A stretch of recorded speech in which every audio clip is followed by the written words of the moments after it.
마태복음 6장 9절로 10절입니다. 자, 시작. 그러므로 너희는 이렇게 기도하라. 하늘에 계신 우리 아버지여, 이름이 거룩히 여김을 받으시오며 나라의 임하옵시며 뜻이 하늘에서 이룬 것 같이 땅에서도 이루어지이다. 아멘. 네, 수련회가 화요일 날 끝나고 벌써 3일이 지났네요. 하지만 제게는 아직도 그 수련회 때 받은 그 은혜가 너무도 생생하고 큰 감동이어서 너무나 기쁘고 감사합니다. 여러분도 많은 은혜 받으셨을 줄 압니다. 제가 작년과 비교해 볼 때 올해 특별히 많은 은혜를 받았는데요. 너무 기뻐서 이제 작년하고 좀 비교를 해봤습니다. 작년은 왜 작년에 이렇게 큰 감동이 없었을까? 생각해 보니까 작년에는 제가 많은 분들이 준비하셨던 것을 그냥 수동적으로 그냥 받는 입장에만 있었습니다. 그런데 올해는 수련회 진행팀에서 이걸 좀 해달라, 이걸 맡아달라 부탁이 많이 들어왔는데 제가 그것을 좀 망설였지만 하겠다고 그렇게 동참하게 되었습니다. 수련회 준비하는데 동참하게 되니까 관심이 가죠. 관심이 가고 당연히 또 성공할 수 있도록 하나님께 기도 많이 하게 되고 결론은 작년에는 그냥 이렇게 맛있는 음식을 이렇게 차려주면 그냥 먹는 그 정도였다면 지금은 이렇게 직접 만드는 데 동참하고 같이 회의도 하고 또 기도하고 마음이 굉장히 수련회에 쑥 깊이 들어가 있더라고요. 그러니까 관심과 마음이 수련회에 작년에 비해서 많이 들어가 있으니까 그 은혜가 크게 이렇게 와닿았고 그 준비하면서 먼저 은혜를 많이 받았던 것 같아요. 준비가 힘들죠. 우리가 집에서 그 아내가 이렇게 해주는 음식 10분, 20분 만에 먹을지 모르지만 그 준비하는 게 며칠 걸리지 않습니까? 무엇을 먹을까 생각부터 해가지고 재료 사와서 또 다듬고 뭐 하고까지. 그때 그 준비를 하다 보니까 마음이 온통 거기에 가 있으니까 똑같은 상황에서도 그 느끼는 강도가 굉장히 크다는 걸 알게 됐어요.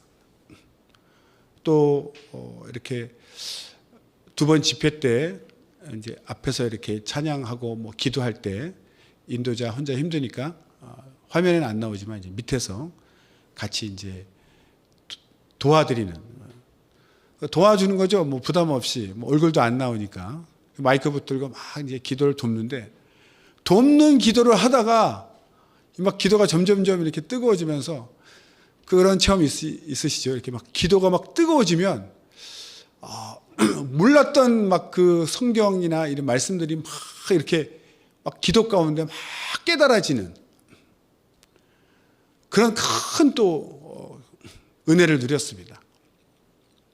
영적인 일에는 도와달라 그러면은 거절하지 마시고 한번 이렇게 확 이렇게 빠져보세요. 그러면 그 하나님이 계획하신 예비하신 그런 것들을 은혜들을 이렇게 많이 이렇게 체험하게 됩니다. 그래서 오늘 이번에 우리 주로 이제 또 이제 사사기 위주로 했는데 정말 예전에도 사사기를 많이 알고 있었지만 이번에는 정말 내가 너무나 내 속인 대로 살았구나. 하나님께 묻지도 않고 하나님의 결정을 구하지도 않고 너무 내가 결단 내리고 내가 결정하고 내가 결정하니까 뭐 편하고 기분 좋을지 모르지만 결과는 아니죠. 그리고 그 자체가 얼마나 하나님 앞에 오만불손하고 합당치 않은 것인지를 깨닫게 되었습니다. 사실 우리가 죄를 지을 때 계속 죄를 짓는 이유는 그게 죄인지를 모르니까 계속 짓는 거 아니겠습니까? 죄가 얼마나 더러운 것인데 더러운 줄 모르니까 계속 그 행위를 하다가 이번 수련을 통해서 내가 지금까지 살아오고 결정했던 그런 삶이 얼마나 잘못된 것인가 갑자기 막 깨달아지니까 많이 이제 회개하고 돌이켰습니다. 그때 그 참 그 쓴나무를 씹는 그 아픔과 고통이 있지만 그것이 또한 그 더러움을 깨닫고 벗어나는 과정인 것을 알기 때문에 너무 큰 은혜를 받았습니다. 그래서 지금도 이제 이 금요 기도의 말씀을 준비하다가 이 수련회 때 그 은혜가 쓰나미처럼 또 이렇게 밀려들어서 준비하게 되었습니다. 우리가 받은 은혜가 크다. 은혜가 크다는데 우리가 은혜란 말을 많이 쓰죠. 특히 교회는 은혜라는 말을 참 많이 듣게 됩니다. 왜냐하면 사실 교회는 은혜가 있는 것이거든요. 은혜가 없는 교회는 교회의 의미가 아니죠. 세상은 이렇게 도움을 줄 때 대가가 있죠. 대가. 그런 거 은혜라고 하지 않습니다. 그런데 우리가 은혜라고 하는 것은 정말 사전 찾아보면요. 사랑으로 베푸는 이런 앞에 수식어가 있더라고요. 사랑으로 베푸는 그 도움이나 신세를 이렇게 받는 것, 도움을 받는 것. 그러니까 주는 쪽에서 사랑으로 주기 때문에 뭐 이렇게 대가를 바라지 않습니다. 막 도와주고 얼마 이렇게 얘기하지 않죠. 예. 그게 은혜입니까? 은혜는 대가를 바라지 않아요. 뭐 작게 주든 많이 주든 이렇게 대가를 바라지 않습니다. 그러니까 받는 사람이 은혜 받으면 어떻게 되죠? 고맙죠. 도움 주고 얼마입니다. 이렇게 하면은 안 고맙죠. 그럼 뭐 고맙습니까? 다 받아간 건데. 근데 내가 이렇게 갚지 않아도 되는 일방적으로 이렇게 도움을 주시니까 사랑을 베푸니까 그것을 은혜라고 합니다. 은혜. 근데 은혜도 이제 크기가 있지 않습니까? 크기가. 우리가 인간이라는 이 한계가 있기 때문에 너무 작은 것도 당연히 모르지만 생각 외로 너무 큰 것도 모르더라고요. 근데 큰 것을 모르는 거는 잘 못 느끼고 작은 것 뭐 안 들리네 소리가 작아서 하지만 너무 커서 안 들리는데도 커서 안 들리는 것은 안 들린다고 생각하지 않고 없다고 생각하더라고요, 사람들이. 그런 얘기 많이 듣죠. 이렇게 소녀 때 들리는 소리가 이제 나이가 들면은 귀가 먹어서 그런지 나이가 들면 못 듣는 소리가 있습니다. 이렇게 작은 소리. 반대로 그래도 그런 거는 이제 내가 이제 좀 약해져서 못 듣나 보다 있긴 있는데 인정을 하지만 못 듣는다 생각하지만 너무 큰 거. 뭐 그런 얘기 많이 하죠. 뭐 지구가 도는 소리를 듣느냐. 저도 못 들어봤습니다. 사실 이제 우리가 이제 생물 시간에 배웠겠지만 이제 귀가 들을 수 있는 그 가청 범위라 그러죠. 그렇게 제가 참 말귀를 잘 못 알아들어서요. 여러 사람을 이렇게 힘들게 하는데 왜 이렇게 말귀를 못 알아듣지? 그래서 청력 테스트 하는데 갔습니다. 이비인후과. 갔더니 무슨 방에 들어가서 헤드폰을 씌우고 소리가 들리면 이렇게 표시를 하는 거예요. 왼쪽에 들리면 왼쪽, 오른쪽에 들리면 오른쪽. 그러면서 이제 작게 크게 이쪽 저쪽 번갈아 가면서 크게 작게 하는데 딱 나왔더니 귀가 정상이라는 겁니다. 청력이 정상이에요. 근데 왜 이렇게 말귀를 못 알아듣나 했더니 뇌에 문제가 있는 것 같아요. 뇌에 제가 항상 뭐라고요? 이렇게 또 묻는데 좀 문제가 많이 있습니다. 이 사람은 이제 20Hz에서 2만 Hz, 20kHz라죠. 20에서 2만 Hz 정도까지만 듣고 더 작은 미세한 소리나 더 큰 소리는 못 듣는다고 그래요. 아마 더 큰 걸 들으면 고막이 터지겠죠. 보호장치 같은데요. 그런데 안 들린다고 해서 없는 거 아닌데, 이 사람들은 항상 이 자기중심적으로 살다 보니까 안 들리면은 있는데 못 듣는다라고 생각하지 않고 없다 이렇게 생각하죠. 사람이 굉장히 좀 교만해서 그런 것 같아요.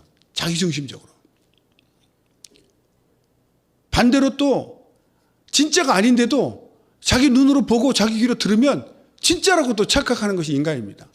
있는데 못 들으면 없다 그러고 없는데 보여주면 진짜인 줄 알고 인간이 좀 그렇더라고요. 요즘 뭐 메타버스 이런 말을 많이 해서 요즘 뭐 마을버스, 시내버스 말고 또 무슨 버스가 하나 나왔나 그래서 찾아봤어요. 그랬더니 그 버스가 아니더라고요. 달리는 버스가 아니고 메타라는 말이 이제 초월적인 가상의 뭐 이런 뜻이 있고 유니버스라고 하죠. 우주, 세상. 거기서 이제 유니버스의 verse하고 앞에 메타를 합쳐갖고 메타버스, 영어로 하면 메타버스가 되는데 이제 한국말로 메타버스 하는데 시내버스가 아닙니다. 이게. 그게 이제 한국말 그 어떤 정의냐면 이제 3차원 가상세계 이런 거죠. 입체. 우리가 지금 살고 있는 세계가 입체 아닙니까? 3차원. 그러니까 고글을 씌워주고 이어폰을 딱 끼우고 이렇게 있으면 그 안에 막 화면이 나오는데 그걸 보면 진짜 자기가 그 세계에 빠져 있는 것처럼 이제 사람이 착각을 하는 거죠. 근데 이 사람 눈이 이렇게 한계가 있죠. 인간은 한계가 있는 존재입니다. 그래서 이 눈도요, 한 커트를 1초에 72회 똑딱 하는 순간에 몇 개요? 한 72번 정도 이 작은 필름, 우리 영화가 이게 동영상으로 보이지만 사실 영화 보면 필름이 한 장 한 면, 그러니까 한 장면을 연속으로 돌리면 사람이 그것을 하나하나로 보는 게 아니라 물 흐르듯 동영상으로 보지 않습니까? 그 영화 원리처럼 1초에 72회를 싹 돌리면요, 사람은 그걸 한 장면으로 보는 게 아니라 진짜 이렇게 동영상 움직이고 있다고 본답니다. 사람 눈이. 거기다가 뭐 그 해상도를 뭐 이렇게 뭐 2km 뭐 어떻게 해가지고 이렇게 탁 해놓으면요, 사람이 보는 거를 진짜로 여긴답니다. 사람. 그리고 이제 이어폰으로 이제 소리까지 짜자자자자 넣어주면은 자기가 이게 없는 세상인데 너무나 자기 눈에 확실히 보이고 귀로 들리니까 진짜인 줄 안다는 거예요. 거기서 뭐 집도 짓고 뭐 할 거 다 합니다. 세상처럼. 이 안경하고 이 고글하고 이 이어폰만 껴주면.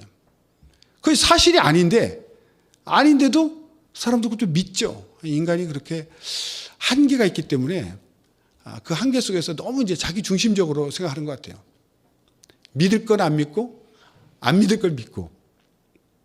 은혜 얘기하다가 이제 이 얘기를 했는데, 은혜도 우리가 이렇게 감지할 수 있는 은혜가 있는데 너무 큰 은혜는 너무 큰데 사람들은 자기가 못 느끼니까 아닌가? 없나? 이렇게 생각할 수 있거든요.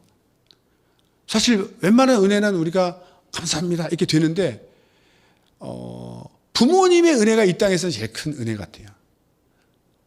정말 그 큰 은혜가 보통 은혜는 다 체험이 되는데 이게 감지가 되죠. 이 정도 감사하다 이게 감사하다 이러는데 부모님 은혜는 얼마나 큰지 뭐 하늘보다 높고 바다보다 넓다 그러는데 이거 부모가 돼봐야 아는 그 수준에 올라가야만 알 수 있는 그 정도로 큰 은혜입니다. 그래도 부모가 이제 되어보면 늦지막히 내가 이런 은혜를 부모님께 입었구나, 받았구나. 이렇게 뒤늦게 이제 결혼하고 부모가 돼서 애 낳고 키우면서 이제 철들어서 이제 막 불효자식을 용서하옵소서 이렇게 다가오죠. 그래도 그 부모님의 은혜는 내가 부모가 될 기회가 있으니까 체험할 기회가 있지만 하나님의 은혜는 어떻게 하죠? 우리가 하나님 될 수 있습니까? 평생 가도 하나님 될 수가 없기 때문에 이것은 체험할 수가 없습니다. 머리로는 알죠. 머리로는. 하나님의 마음을 우리가 어떻게 알까요? 원수를 위해서 아들을 내어준다. 그랬대더라. 들은 적은 있지만 그게 와닿지 않는 거죠. 왜? 그렇게 해본 적이 없으니까. 원수를 위해서 나 자신을 희생한다거나 나보다 더 소중한 자식을 희생해 본 적이 없기 때문에 하나님의 은혜는 그냥 머리로 이해를 할 뿐이지 실감을 못합니다. 체험을 못합니다. 감히 그런 일을 할 수 없기 때문에. 그래서 하나님은 성령을 보내주셨죠. 성령을. 고린도전서 2장 12절입니다. 고린도전서 2장 12절 읽어볼까요? 시작. 우리가 세상의 영을 받지 아니하고 오직 하나님께로 온 영을 받았으니 이는 우리로 하여금 하나님께서 우리에게 은혜로 주신 것들을 알게 하려 하심이라. 우리가 사람의 머리로는 아무리 생각해도 알 수가 없고 또 체험도 할 수 없기 때문에 하나님께서 성령이 직접 우리 영혼에 오셔서 직접 가르쳐 주신 거죠. 하나님이 알려주시니까 그때서야 알고 통곡합니다. 하나님이 우리에게 주신 은혜의 그 결정은 예수 그리스도죠. 예수 그리스도를 우리 대신 십자가에 죽게 하심으로 우리가 받아야 될 형벌을 대신 짊어지신 거죠. 대신 죽으신 겁니다. 내가 죽어야 되는데, 내가 달려야 되는데 잘 믿어지지 않죠. 내가 십자가에 달릴 만큼 죄인인가? 왜 예수님 나 대신 달렸다 그러지? 그럼 내가 거기 달려야 된단 말인가? 내가 이 땅에 살면서 뭔 그렇게 큰 죄를 졌다고 내가 십자가에 달려야 되나? 이런 생각을 하지 않습니까? 그런데 성령으로 감동되면 그때는 알게 되더라고요. 내가 죄인이구나. 그런데 정말 죄라고 전혀 여기지 않았던, 내가 생각했던 죄는 이 땅에서의 죄죠. 내가 무슨 거짓말을 했나, 내가 뭐 남을 때리기를 했나, 훔치기를 했나. 난 세상에서는 죄인 같지 않은데 하나님을 모르고 산 것이 그게 무슨 죄입니까? 머리로는 도저히 죄라고 생각하지 않아요. 뭐 안 보이고 언제 나타나 주셨나? 따질 수 있겠지만 죄라고 생각하지 않았는데, 이상하게도 신기하게도 성령에 감동되었을 때는 하나님을 모르는 거, 하나님을 안 믿는 게 죄라고 알려주시는데 그걸 부인할 수가 없더라고요. 통곡이 나오죠. 내가 정말 죄인이구나. 머리로 안 것이 아니라 이제 성령께서 알려주신 거죠. 예수님이 3대 성인 중에 하나라고 학교에서 배우는데 그냥 유대인의 한 사람 청년이 아니라 하나님이시구나. 하나님의 아들이신데 나를 그렇게 사랑하셔서 대신 죽으셨구나. 그걸 알게 되는 거죠. 그것도 성령으로 알게 되는 겁니다. 우리가 머리로 알 수 있었다면 예수님 우리가 십자가에 달아서 못 박혀 죽게 했을까요?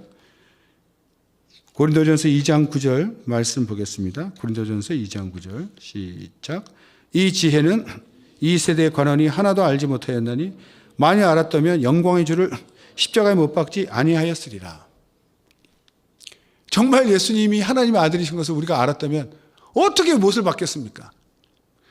오히려 우리를 뭔가 구해줄 것 같이 유대인들 입장에서 다윗 왕국처럼 그 대망이라고 그러죠.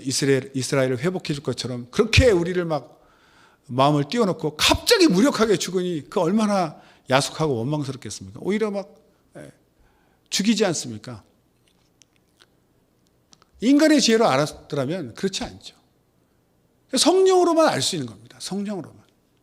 그러니까 말로 막 설명하는 게 아니라 오히려 기도를 많이 해주고 그 사람이 성령에 감동되기를, 내 영혼이 성령에 감동되기를 우리가 구해야죠. 그래서 기도 제목이 성령 충만 아닙니까?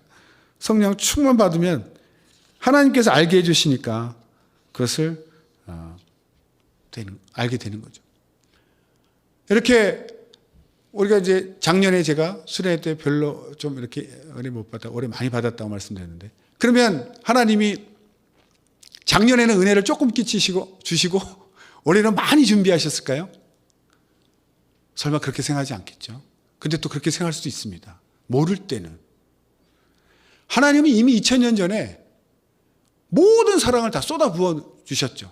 아들을 십자가에 달리게 한 사건, 그 십자가 사건이 모든 사랑을, 가장 큰 사랑을 한 번에 그때 다 쏟아 주셨어요. 그리고 그 사랑은 지금까지 지속되고 있습니다. 문제는 사람 쪽에서 개개인이 그 사랑을 얼마나 깊이 깨닫는가, 깨달은 분량에 따라 차이가 나는 것이죠. 누구한테는 많이 보여주고 누구한테는 조금 보여주고, 많이 부어주시고 조금 부어주시고, 또 전에는 조금 부어주시고 올해는 많이 부어주시고 내년은 좀 쉬어라 조금 부어주시고 이러시면 아니요. 하나님의 사랑은 처음부터 끝까지 영원한 사랑을 우리에게 하시는데, 인간의 입장에서 얼마나 그 사랑을 알려고 몸부림치고 간절한 마음, 정말 관심을 가지고 뛰어들었느냐에 따라서 깨닫는 분량이 달라지는 거죠. 하나님은 공평하시고 신실하십니다. 그래서 우리 모두에게 동일한 사랑을 똑같이 영원히 변치 않고 지금도 부어주고 계신데, 인간의 입장에서 그것을 무시하거나 관심이 없으면 못 느끼는 거죠. 그러나 마음을 쏟고 간절함을 가지고 그것을 알고자 기도하면 우리가 알게 되는 거죠.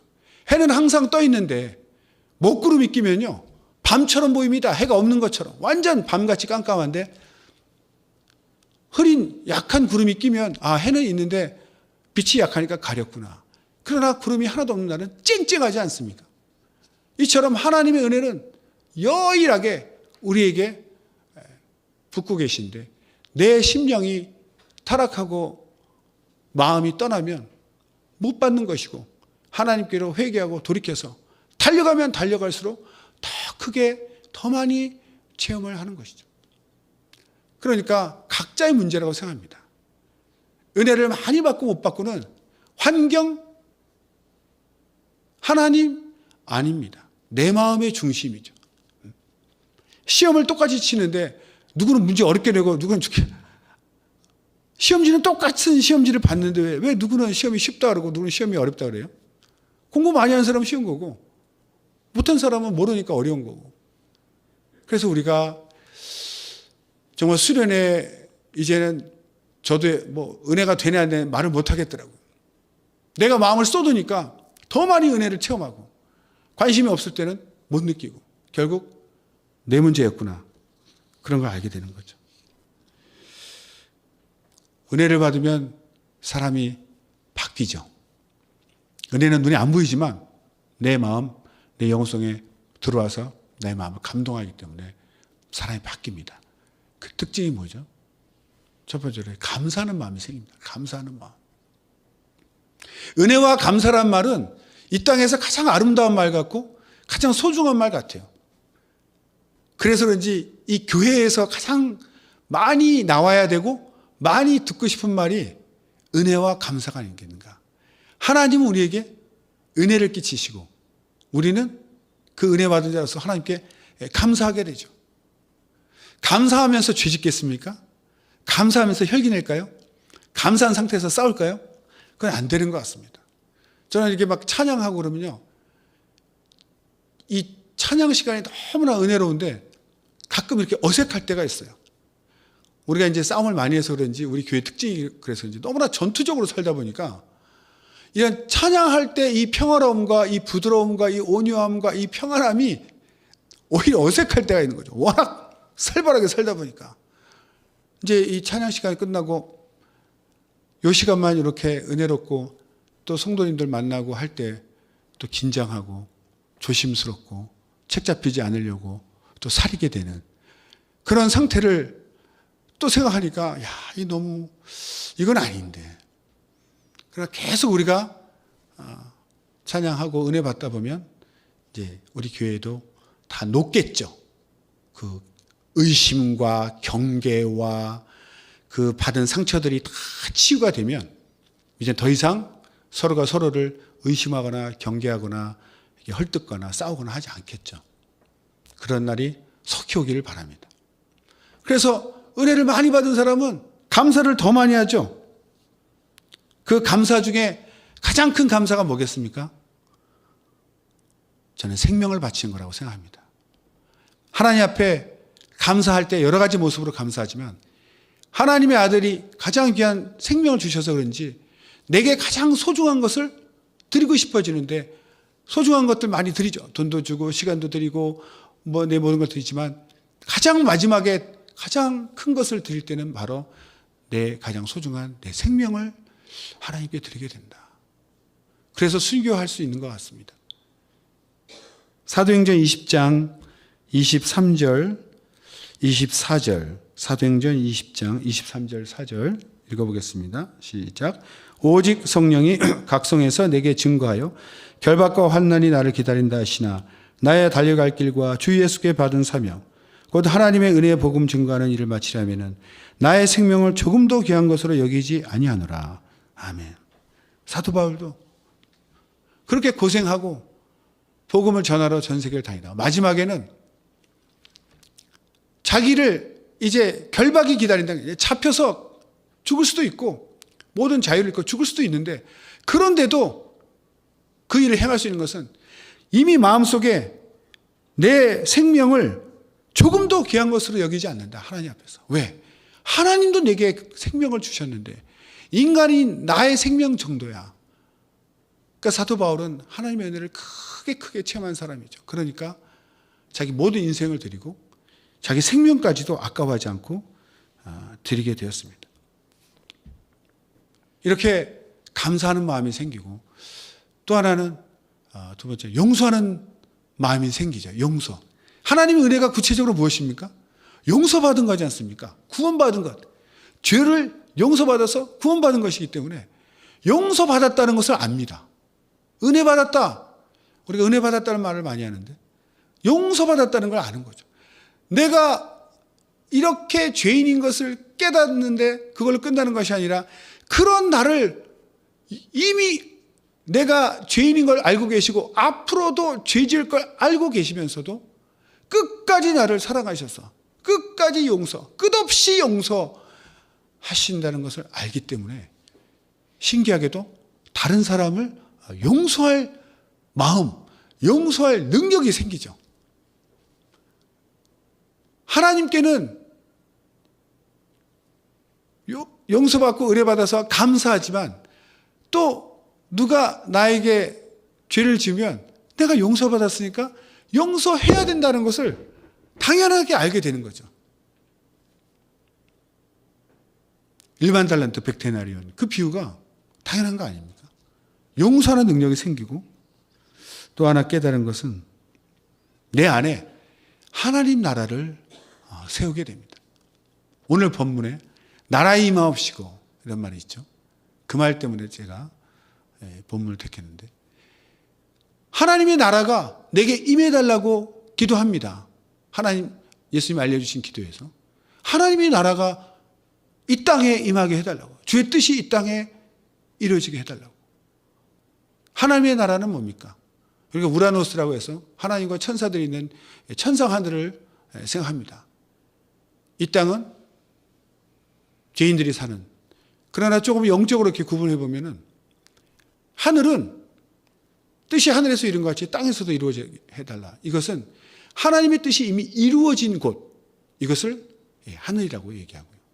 이 땅이라고 하는 것은 이 땅바닥만 얘기하는 것이 아닙니다. 물론 그 헬라어로 게라고 하는데 그것을 이 땅입니다. 땅. 그러나 땅과 그 모든 인간들 역사와 인간들의 심령 거기 모든 걸 포함하는 거죠. 아직 하나님의 뜻을 모르고 이루어지지 않은 사람들에게 그 뜻이 이루어지게 해달라는 거죠.